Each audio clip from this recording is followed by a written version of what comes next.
किसी गांव में एक धनी व्यक्ति के पास बहुत कीमती घड़ी थी। ये घड़ी उसके पिता ने उसे दी थी। पिता की मृत्यु के बाद धनी व्यक्ति उस घड़ी को बहुत संभाल कर रखता था।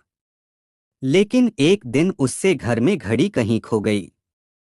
बहुत खोजने के बाद भी उसे घड़ी दिखाई नहीं दी। धनी व्यक्ति निराश हो गया। वह घर के बाहर आकर बैठ गया। बाहर गांव के कई बच्चे खेल रहे थे।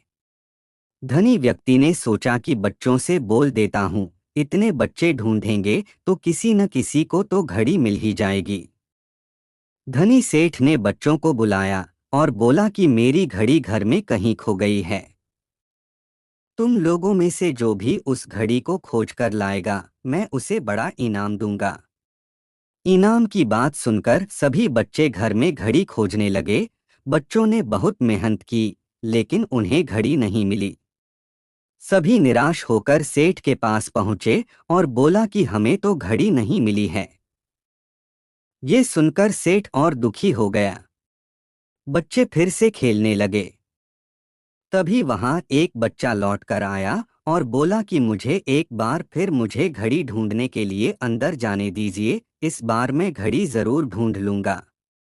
सेठ ने उस बच्चे की बात मान ली। बच्चा घर में गया और कुछ देर में वह घड़ी लेकर बाहर आ गया। सेठ घड़ी देखकर हैरान था। उसने बच्चे से कहा कि मैंने पूरे घर में इसे खोजा था। फिर सभी बच्चों ने भी इसे ढूंढने की कोशिश की, लेकिन किसी को घड़ी दिखाई नहीं दी। तुमने इसे कैसे ढूंढ लिया? लड़के ने कहा कि मैं घर के अंदर गया और एक जगह चुपचाप खड़ा हो गया। इसके बाद मैंने ध्यान से सुनने की कोशिश की, तभी मुझे घड़ी की टिक टिक की आवाज़ सुनाई दी। मैं इस आवाज़ की दिशा में घड़ी को खोजने लगा और तुरंत ही घड़ी मुझे मिल गई। दोस्तों, जब हमारा मन शांत होता है तो एकाग्रता बढ़ती है। एकाग्र मन से किए गए काम में बहुत जल्दी सफलता मिल सकती है। इसीलिए कोई भी काम के समय मन को शांत रखना चाहिए। मन को मानसिक तनाव से बचाने के लिए रोज ध्यान करना चाहिए।